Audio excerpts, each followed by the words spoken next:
मानव भूगोल के अध्ययन के उपागम। मानव भूगोल के अध्ययन का केंद्र बिंदु मानव समाज है, अतः मानव व्यवहार का विश्लेषण भी महत्वपूर्ण होता है। इसके अभाव में मानव समाज के वास्तविक स्वरूप को प्रस्तुत नहीं किया जा सकता है। किसी क्षेत्र विशेष या समस्त पृथ्वी के समस्त भौगोलिक तथ्यों या किसी एक तथ्य के क्षेत्रीय व्यवस्थापन या तंत्र का अध्ययन मानव भूगोल के अध्ययन का एक प्रमुख पक्ष है। इस प्रकार मानवीय तथ्यों का भौगोलिक अध्ययन कई भिन्न दृष्टिकोणों एवं उद्देश्यों से किया जाता है। यानी कि इस अध्ययन के कई पक्ष होते हैं, अतः इन विभिन्न पक्षों के अध्ययन को अध्ययन के उपागम कहते हैं, जिनके लिए अलग अलग विधियों का प्रयोग किया जाता है। मानव भूगोल के तथ्यों के अध्ययन के लिए प्रमुख समसामयिक उपागम 5 है। पहला, पारिस्थितिकीय उपागम। मानव भूगोल के अध्ययन में प्रयुक्त यह एक प्रमुख उपागम है जो पृथ्वी तल पर किसी विशिष्ट प्रदेश के मानव समूह तथा वहाँ के प्राकृतिक पर्यावरण के मध्य स्थापित अंतर संबंधों का अध्ययन करता है। इसमें मुख्यतः मानव पर पड़ने वाले पर्यावरणीय प्रभावों तथा मानवीय प्रतिक्रियाओं को सम्मिलित किया जाता है। इस प्रकार के भौगोलिक अध्ययन को मानव पारिस्थितिकी या ह्यूमन इकोलॉजी की संज्ञा दी जाती है। मानव भूगोल के अध्ययन का केंद्र बिंदु मनुष्य है, जो एक सक्रिय भौगोलिक कारक भी है। किसी भी क्षेत्र या प्रदेश में रहने वाला मानव समूह वहाँ विद्यमान प्राकृतिक और सांस्कृतिक पर्यावरण से प्रभावित होता है और उसी प्रभाव से अनेक प्रकार के प्राकृतिक तथा सांस्कृतिक तत्वों का प्रभाव उसके रहन-सहन और व्यवहार पर पड़ता है, जिसके प्रतिफल स्वरूप विभिन्न सांस्कृतिक भूदृश्यों का निर्माण भूतल पर भिन्न भिन्न प्रकार से होता है। यह प्रभाव प्राकृतिक पर्यावरण और मानव की प्रतिक्रियाओं का परिणाम होता है। इस प्रकार से हम कह सकते हैं कि मानव पर्यावरण की पारस्परिक अंतःक्रिया या संबंधों के आधार पर विकसित विभिन्न भौगोलिक प्रतिरूपों के विश्लेषण तथा व्याख्या करने की विधि को पारिस्थितिकीय उपागम कहा जाता है। पारिस्थितिकीय उपागम के अंतर्गत अध्ययन का मुख्य उद्देश्य यह स्पष्ट करना होता है कि किसी प्रदेश में मानव को वहाँ के प्राकृतिक तथा सांस्कृतिक पर्यावरण ने किस प्रकार और किस सीमा तक प्रभावित किया है, और साथ ही यह विश्लेषण भी करना होता है कि मानव ने अपने ज्ञान, तकनीक तथा क्षमता के उपयोग से अपने पर्यावरण को किस प्रकार और किस सीमा तक परिवर्तित किया है। इस प्रकार यह उपागम किसी प्रदेश के मानव वर्गों द्वारा अपने पर्यावरण से अनुकूल करने की विधि तथा मात्रा के साथ ही पर्यावरणीय समायोजन की व्याख्या को सम्मिलित करता है। दूसरा, क्षेत्रीय या स्थानिक उपागम, स्पाटियल अप्रोच। भौगोलिक अध्ययन का मूल उद्देश्य पृथ्वी के तल पर एक स्थान से दूसरे स्थान पर पाई जाने वाली भिन्नताओं का सकारण विश्लेषण करना है, क्योंकि भूगोल का प्रमुख उद्देश्य भी भूतल की भिन्नताओं को प्रदर्शित करना है या उनकी व्याख्या करना है। अतः मानव भूगोल के तथ्यों की व्याख्या में क्षेत्रीय उपागम का प्रमुख स्थान है, जिसके अंतर्गत विभिन्न सांस्कृतिक तथ्यों, मानव द्वारा निर्मित अथवा संशोधित तथ्यों के क्षेत्रीय वितरण की व्याख्या करना, उनकी स्थानिक भिन्नता तथा उनसे उत्पन्न प्रतिरूपों का स्पष्टीकरण करना। इस उपागम के द्वारा किसी एक सांस्कृतिक तत्व जैसे जनसंख्या, आवास, गांव, नगर, कृषि, लोहा, खनिज, कोयला, पेट्रोलियम आदि, अथवा विभिन्न तथ्यों के समूह जैसे कृषि, व्यापार, खनन, उद्योग, यातायात के क्षेत्रीय वितरण का विश्लेषण करना। किसी तत्व अथवा तत्व समूह के क्षेत्रीय वितरण में पाई जाने वाली भिन्नता के लिए उत्तरदायी कारकों की समीक्षा करना। इस प्रकार भूतल के विभिन्न क्षेत्रों या प्रदेशों में पाए जाने वाले विभिन्न मानवीय कारकों, उनके आर्थिक क्रियाकलापों, सामाजिक क्रियाकलापों आदि में पाई जाने वाली भिन्नता का विश्लेषण स्थानीय उपागम करता है।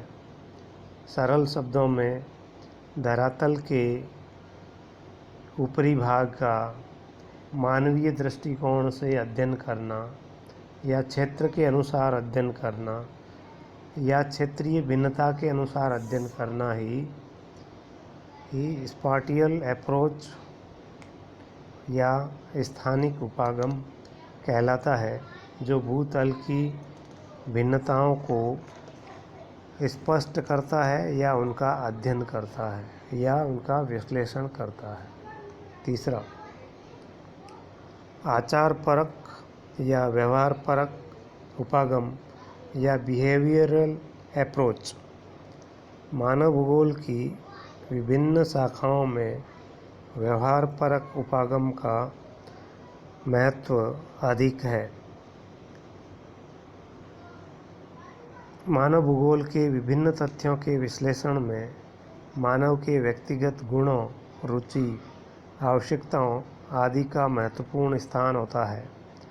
मानव व्यवहार का आकलन अधिकांशतः आर्थिक संदर्भ में किया जाता है, किंतु हानि लाभ का मापदंड हर जगह समान रूप से क्रियाशील नहीं होता है, क्योंकि कुछ क्षेत्रों में या स्थानों पर मानव की व्यक्तिगत रुचि तथा सामाजिक आवश्यकता अन्य क्षेत्रों या स्थानों से भिन्न होती है।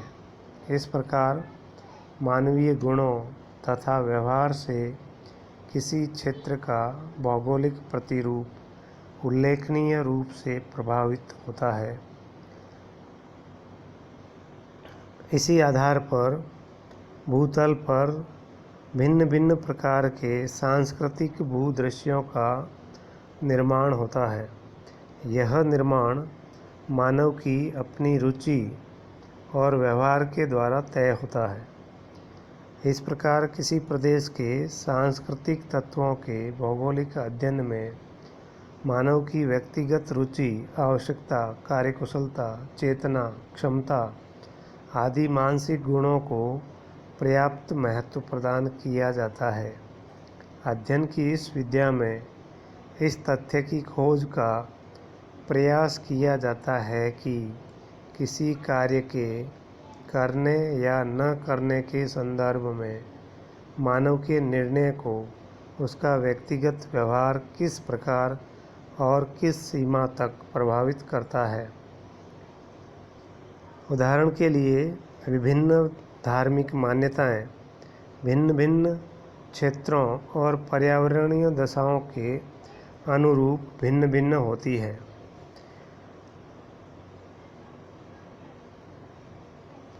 वहीं दूसरी तरफ आवश्यक चीज़ों के लिए मानव का अलग अलग सोच, अलग अलग व्यवहार अन्य भौगोलिक कारकों की अपेक्षा व्यक्तिगत दृष्टिकोण को अधिक महत्व देता है। इसी प्रकार मानव तथा पर्यावरण की अंतर्क्रिया सर्वत्र समान नहीं होती है। इसके लिए मानव व्यवहार में अंतर का होना मुख्य रूप से उत्तरदायी होता है। किन्हीं क्षेत्रों में पर्यावरण के प्रति मानव की संवेदना अधिक होती है, कहीं पर कम होती है। यह उनके व्यवहार, जीवन दर्शन आदि के द्वारा निर्धारित होती है। जैसे भारतीय दर्शन में पर्यावरण के प्रत्येक तत्व को पूजनीय माना जाता है, उसका महत्व भारतीय जीवन दर्शन में सबसे अधिक है। इसके बनिस्पत पश्चिमी देशों में उपभोक्तावादी संस्कृति, जिसमें अधिकतम उपभोग की प्रकृति पाई जाती है। यह अंतर का अध्ययन व्यवहार परक उपागम या बिहेवियरल अप्रोच के अंतर्गत किया जाता है। चौथा, कल्याण परक उपागम वेलफेयर अप्रोच। मानव भूगोल का अध्ययन मानव केंद्रित है। मानव भूगोल का यह उपागम असमानता के प्रश्नों पर बल देता है।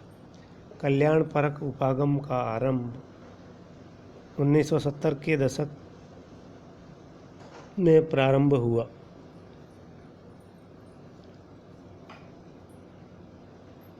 इसका मुख्य उद्देश्य मानव कल्याण में वृद्धि हो ऐसे प्रयास करना, यानी कि प्राकृतिक व सांस्कृतिक या मानव पर्यावरण संबंधों का इस प्रकार का अध्ययन जिसमें अधिकतम मानव कल्याण संभव हो, इस प्रकार का उपागम या अध्ययन की कल्पना की जाती है। कल्याण परक उपागम मानव पर्यावरण की ऐसी अन्योन्य क्रिया पर बल देता है जिससे किसी देश या क्षेत्र के निवासियों की प्रमुख आवश्यकताओं की पूर्ति होती रहे और वहाँ का पर्यावरण संतुलन भी कायम रहे। इसके अंतर्गत इस तथ्य की खोज करने का प्रयास किया जाता है कि किसी विशेष तत्व की कहाँ पर बहुलता है और कहाँ पर अभाव है। मानव जीवन के लिए उपयोगी वस्तुओं तथा सेवाओं के संदर्भ में समाज का कौन सा वर्ग संपन्न है और कौन सा वर्ग अभावग्रस्त है, इस क्षेत्रीय भिन्नता तथा सामाजिक असंतुलन को किस प्रकार कम करके या दूर करके अधिकतम मानव कल्याण संभव हो, इस प्रकार का प्रयास कल्याण परक उपागम में किया जाता है। इसके अंतर्गत विकास या प्रगति के संकुचित आर्थिक आधार से आगे बढ़कर जीवन की गुणवत्ता पर ध्यान दिया जाता है। आर्थिक साधनों के पुनर्वितरण के लिए विभिन्न प्रकार की नीतियों व उपागमों का अध्ययन होता है। इन सभी का एकमात्र उद्देश्य होता है अधिकतम मानव का कल्याण और अधिकतम समय तक प्राकृतिक संसाधनों की उपलब्धता बनी रहे।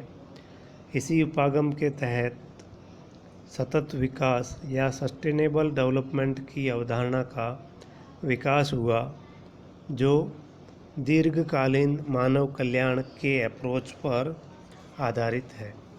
पांचवा, तंत्र उपागम या सिस्टम अप्रोच। तंत्र उपागम या तंत्र विश्लेषण मानव भूगोल के पारिस्थितिकीय उपागम का ही संशोधित नया रूप है। डी हार्वे का मानना है कि तंत्र विश्लेषण को सामान्य तंत्र सिद्धांत पर आधारित तात्विक मीमांसा से पृथक किया जा सकता है।